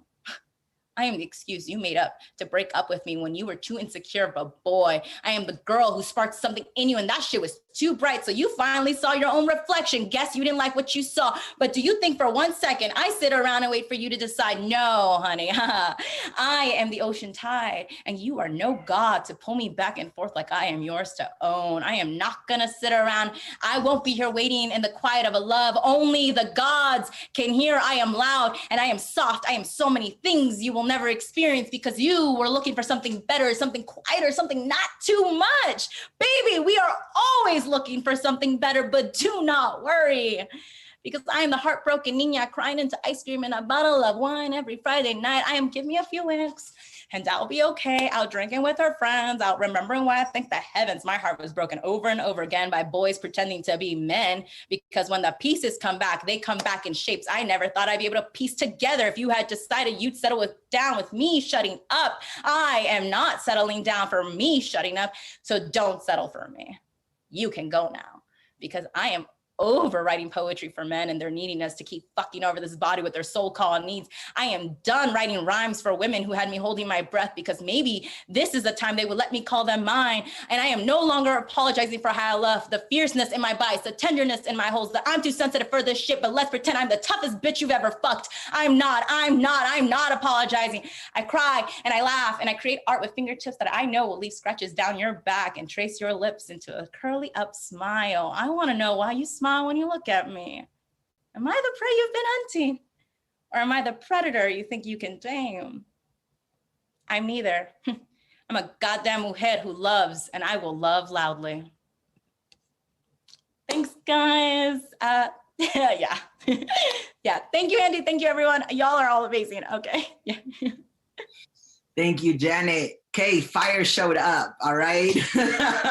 Thank you so much for your poems, for the fierceness of your words, and for being here and sharing space tonight. All right, so I'm gonna hand it over for a little bit to Nadira. Thank you, Andres. So I have the honor, the privilege of introducing my dear friend, my first friend in LA, Andres Sanchez, our feature tonight. It's amazing to see the growth, the amazingness. We met at a writing circle, some quiet, shy voices in that circle that are now just bombastic. Like, you have a book out and just amazing. So please share with us your poetry tonight.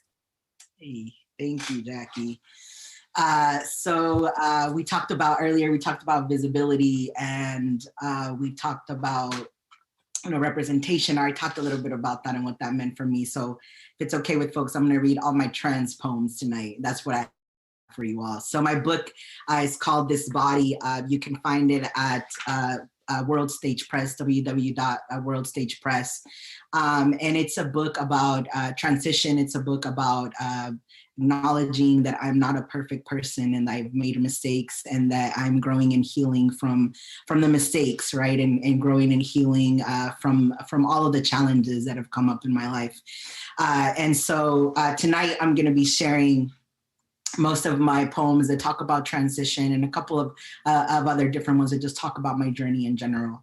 So I'm gonna start off tonight by reading the poem that's the title of my book. It's called This Body.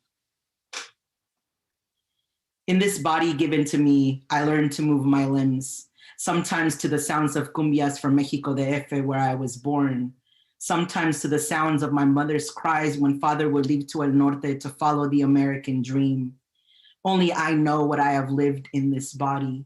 The passing of the moons witnessed each limb growing into a young adult body. My skin stayed soft in this body, no facial hair growing on this body, instead of painful breasts growing on this body, no in between my legs attached to this body, instead womanhood expelled from this body.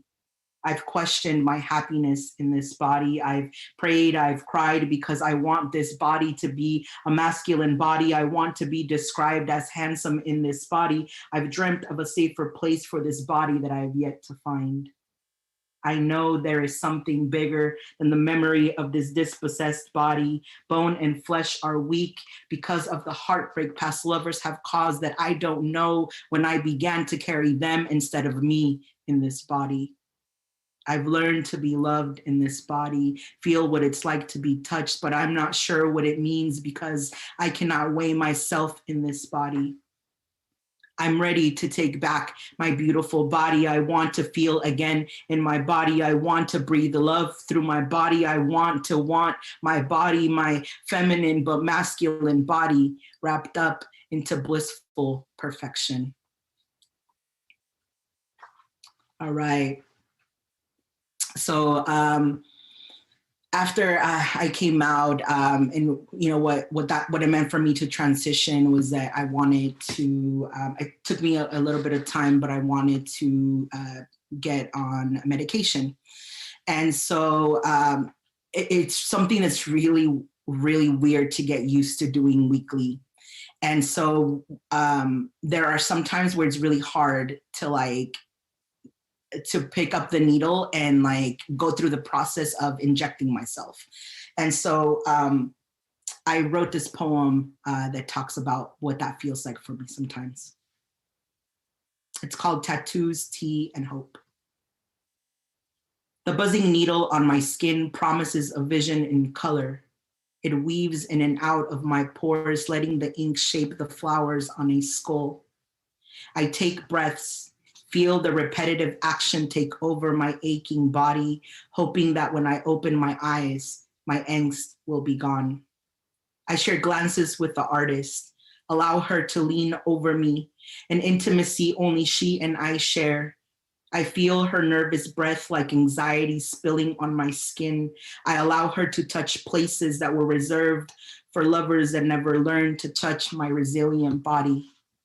This particular night, I am the artist, preparing the needle alone. I wipe down the vial of gender that I was denied from the womb, extract my second chance to live this life. My body jerks at the thought of metal against skin. The touch of it comes with euphoric pain felt through every screaming pore.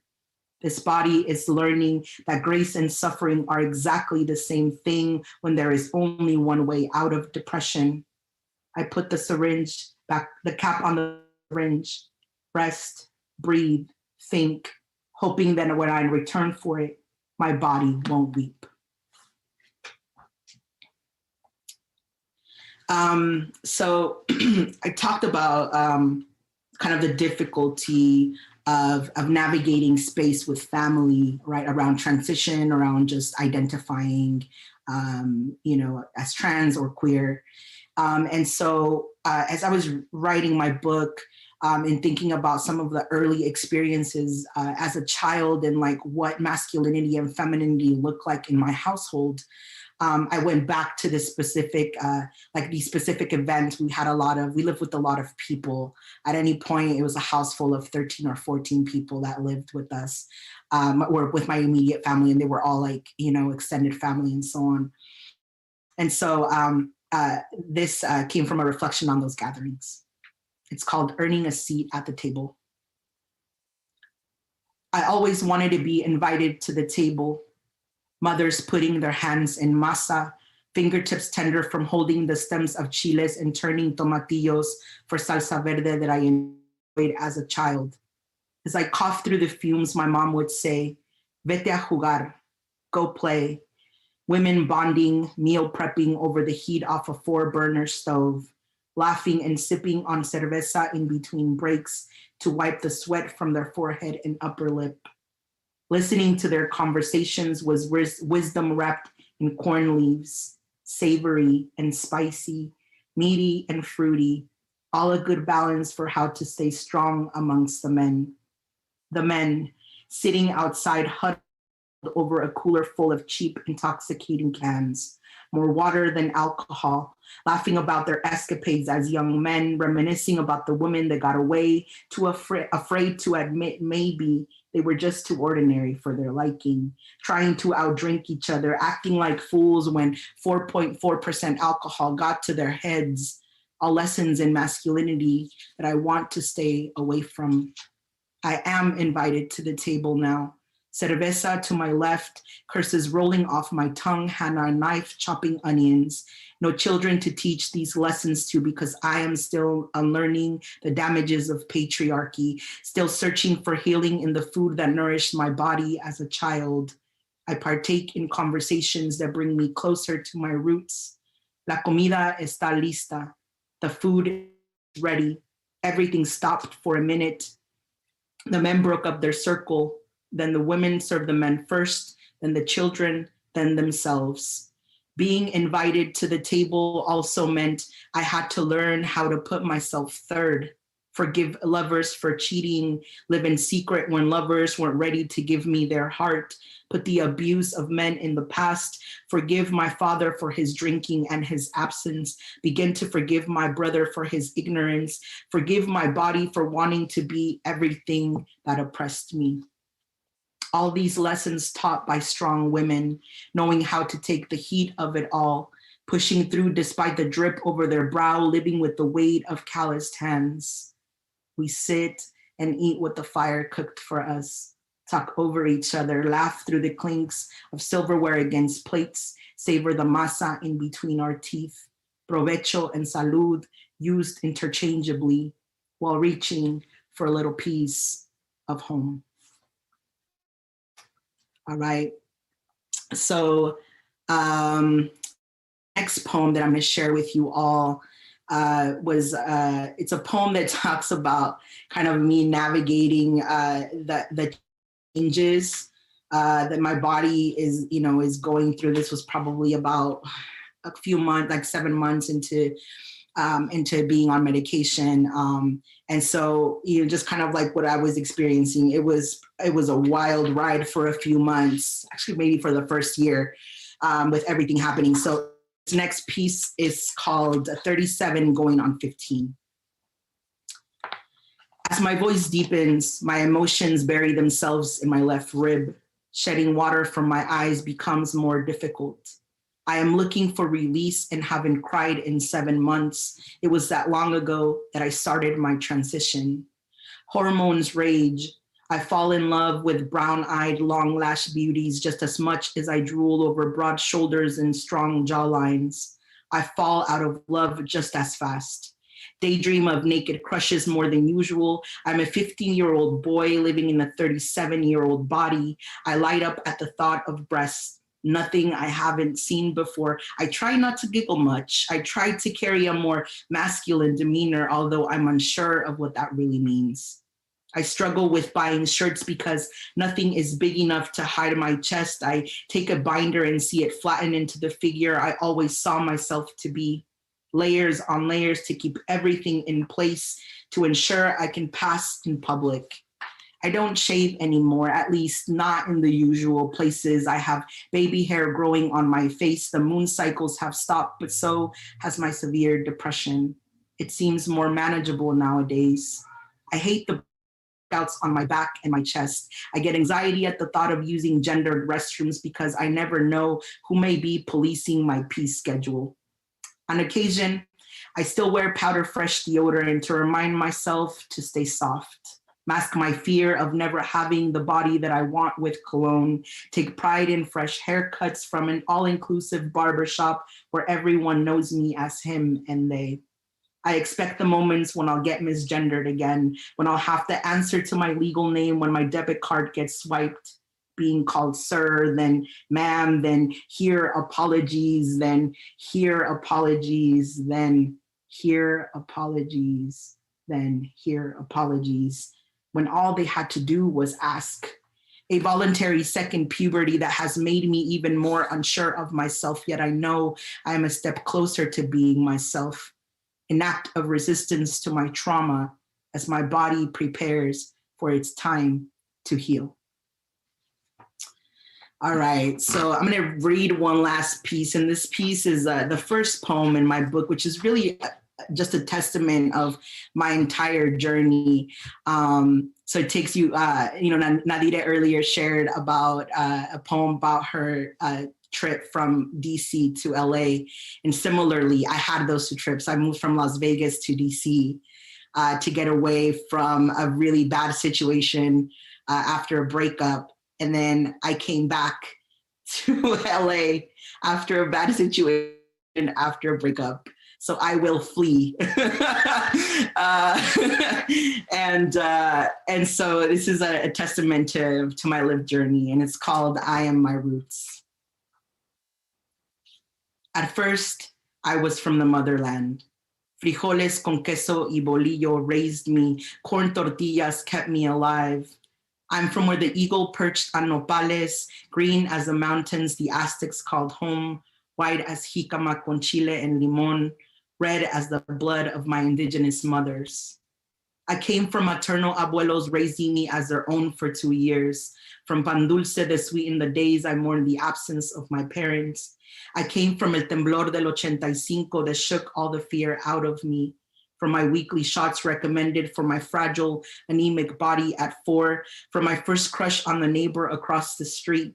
From my life on techos and macetas hanging in my grandmother's jardín. I lived made baby clothes bought with my mother's work in la tortilleria.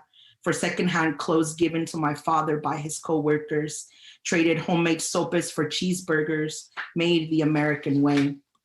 Santa Ana raised me for a few years, taught me English, but my mother never let me forget my first language, so I kept the Mexican accent cemented on my tongue. Tustin became my fourth and fifth home. Here I quickly learned my differences when a white boy used a rock to split my head open.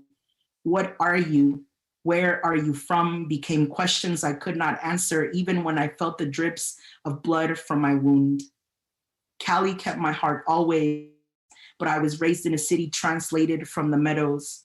Las Vegas blazing desert summers. The rays of the sun seep deep into my skin each day, browning more. Red Rocks became my playground. I wore a cap and gown for the first time in my lineage, repeated again 6 years later. Destiny called. I have never dug a hole deep enough to hold my roots in place. Until now, I've only encountered malnourished soil too soft to hold them down. My 18-year-old sister helped me drive my green Ford SUV back east near the Potomac River. Military base and Pentagon were my backyard.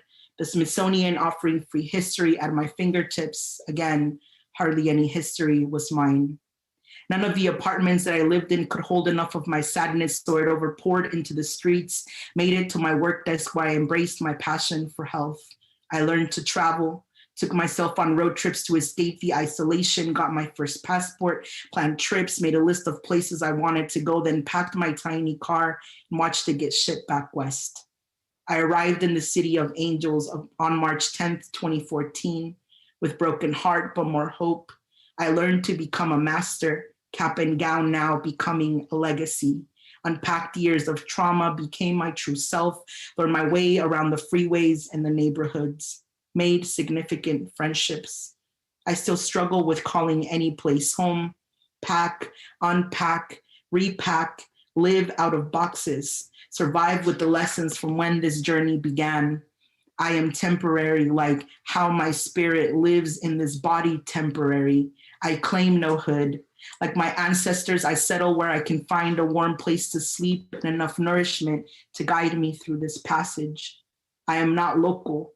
I am seeds in the wind, leaving trees and flowers that eventually turn into beautiful fields near unplanned rest stops along the roads. I am of this world. I am of the earth. All right, thank you everybody for joining us tonight for this magical poetry conversation workshop. It's a super honor. Thank you to Karina Ceja and to the Achuchas for this opportunity to be able to just be in community and to be in a loving space with other queer folks. And so we want to give an opportunity for folks to ask any questions before we close out the night. So if you have any questions for any of us that read tonight, comments, we want to hear from you. We'll give maybe a minute or two for folks to put in questions. And then if no questions, we'll definitely close out the night for tonight. So this has been a really amazing experience. I've actually gone to past events, celebrating words events that the Achucha has put on, and such a loving community.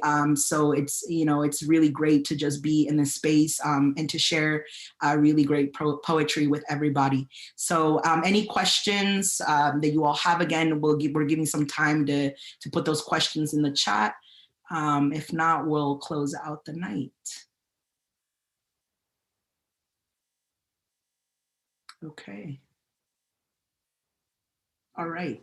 So I'm going to make some closing remarks. If we see any questions come through, we'll definitely answer those for you.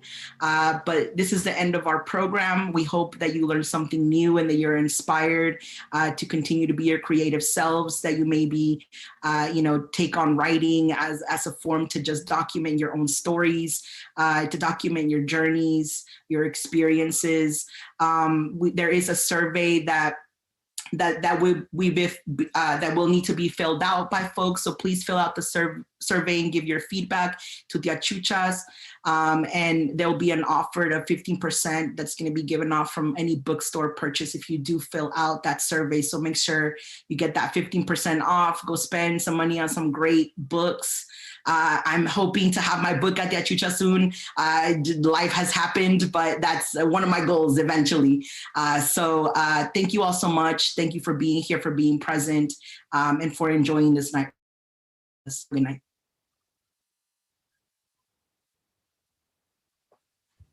Oh, Andy, I think we have a question. Oh, there's a question. Okay. There's a question.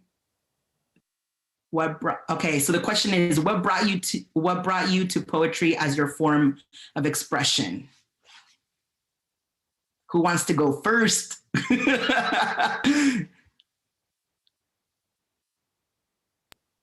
I can go first to share really quickly.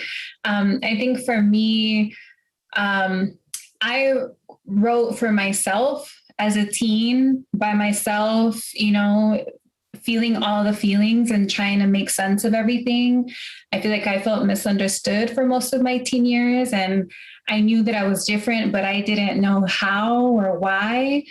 I'm also an introvert, and I feel things very deeply. And my best outlet was to just write it all out. And I took a pretty long break, and I rediscovered it when I was in DC, going through a similar kind of like just moment of rediscovery and heartbreak and just reshaping myself, I guess. And so it's helped me. It's helped me to, self-love, self-healing. And so that's usually kind of when I write, when I need to get something out. Yeah. So I could go ahead and share next. So when I first came to the States, the school that I was zoned for did not have the ESL program.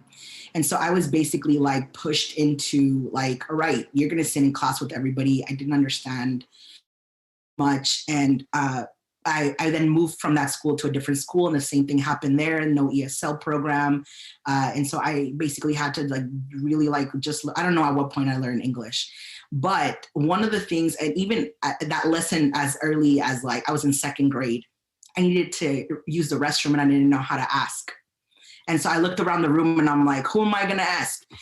And so I asked like the girl that was sitting next to me, and I was like, can you tell the teacher, right? And I knew she Spanish because she like, anyway, so I was like, can you ask her if she didn't let me go to the restroom? And after that was like a lesson of like, never again do I ever want to be in that position.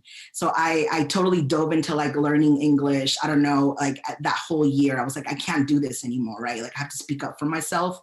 And so when I went into the third school I was in, went into third grade, and they used to have these fairs outside of the library. And so I would go and I would look at different books, and like, I didn't have money to buy them, but I would check them out from the library. And one of the first books that I came across was Shel Silverstein. And I thought those were like the funniest poems ever. Like his humor is funny. And I was just like, I want to create, right? And they were so short. And I'm like, I want to create like the same thing, right? Create these little experiences in like 2 or 3 stanzas, right? I didn't know they were called stanzas at the time, but like, I want to create that. I want to write like this person writes. And so I started imitating like a lot of his writing, and then I need to like look up other poets, and then, and to like look into poetry as a way of expression.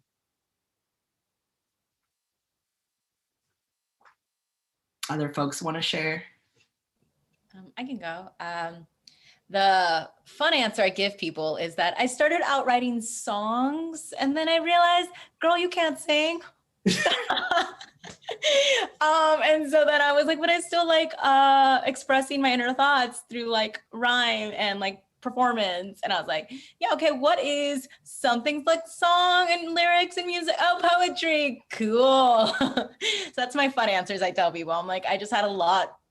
I sometimes overthink. I think in flowery language, and I feel in flowery as an Aries. Sometimes I'm like, girl, you are more Pisces than anything. But I was like, I felt so many things, and I grew up listening to rancheras and just like singing your feelings and going hard. And then I was like, leave that to the professionals. You write instead. And so that's the fun answer I tell people is that not winning Grammys anytime soon. I like my poems that say that.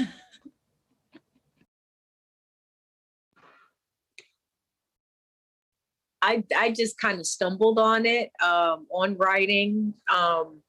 One of my earliest pieces, and I mean, my dad and my mom always had me doing something in church, reciting something, some Maya, some, whatever. But my mom and I, we were headed to Philadelphia when I was about 8 years old, in the car going to see one of her relatives from Bermuda. And I wrote this piece, I'm going to Philly, I just might eat some chili. And we still have that writing that I did at that point. And so it just evolved from there. And then I think another question we have is what poets inspire you? And so when I got to college, it was definitely Margaret Atwood's poetry that spoke to me, variation on the word sleep. Even as I think about like James Baldwin's writings all around the church and reconciling his sexuality and, speaking out against, America and the way that it is. Then being inspired by, the Jill Scotts and the Erykah Badu's, and now as I'm older, realizing, oh, Bag Lady, wow, that's why that message is seeped into my brain the way it did. That's why I live free how I am now. Or even Jill Scott, this song, watching me, and they keep saying that I'm free. And then now realizing, wow, at a young age, all of this messaging was being dropped into my spirit. And so that's what was coming out and continues to come out. And I'll go last. Definitely writing. I'm very relatable to Nadire. Also somewhat of an introvert, Capricorn. And I think after finishing school, I was like, okay, now I can do something that I love, right? And I just took poetry and it really saved me. And from a lot of hurt and pain I was going through at the time. And now it's like I have a freaking book out of it. So like it's I think it's one of a hidden passion I've had growing up, and now I think I finally stepped into that power and that magic. And I guess the second question: who are poets that inspire you? I mean, all of you inspire me. Andy, your book again. I'm like always gloating about your book. My instructor, Kamari Carter Hawkins, her book, Death by Comb, like I literally read that in like one sitting, not to gloat on CLI, but like super inspired by like my peers. I think that's what keeps me going. Yeah, I think I will have to say the same with what Umbi mentioned. A lot of the folks, so the writers that we introduce in the CLI program, right? It's a lot of local writers, and one of the things, I think one of the writers that like really made an impact for me, because I was like, she's Latina, like I mean there's a bunch of Latino writers out there in general, but like poets, was Sandra Sisneros for me. And I saw her speak several times, and she was just really inspiring for like where I saw my poetry going. And I think, just really like, inspired by her work, and like a lot of the stuff that she talks about is very personal about her family and their journey, from Mexico to Chicago. So I think, that made it very relatable. Her work was very relatable to similar, journey for me. Any other folks that want to share poets that inspire them? I can, I would say, besides all of y'all, because y'all are amazing, and everyone at CLI, every time I listen to any, I'm like, I love that so much. I would say one of my favorite poets is a fellow NYU student as me, Tanya Ingram. She has this gorgeous book, How to Survive Today. If you haven't, go get it. It is beautiful. That book, it is a Bible. It is beautiful. I love everything about it. And then I would say growing up, Robert Frost just like I clung onto Robert Frost. I don't know why. I was like, ooh, the road not taken. Let's go down that road. And Shakespeare sonnets. I think Shakespeare sonnets are just beautiful. The love in there, the thoughts. I am a huge Shakespeare nerd. So like, I was like, yes. Yeah, I think the idea of like the fact that Shakespeare has to be seen and heard rather than read seeped into poetry for me, because I was like, at the end of the day, yes, you can read it, but if you don't hear it and like you don't see the performance and the poet doing it, I was like, that's where the power and magic really lies. So yeah, I would say those three. All right, thank you all for sharing. I don't see any other questions coming through the chat. Yeah, so we're gonna go ahead and we're gonna close out the night this time, unless folks have more questions, and then we'll stop to answer them. But again, thank you all so much. Thank you, Tia Chuchas, for this opportunity. To Karina Ceja again for coordinating and inviting me to participate. And again, fill out that survey, get your 15% off to go buy you some really great books at Tia Chuchas. Thank you all for being present tonight. Have a good night. Enjoy the rest of your weekend.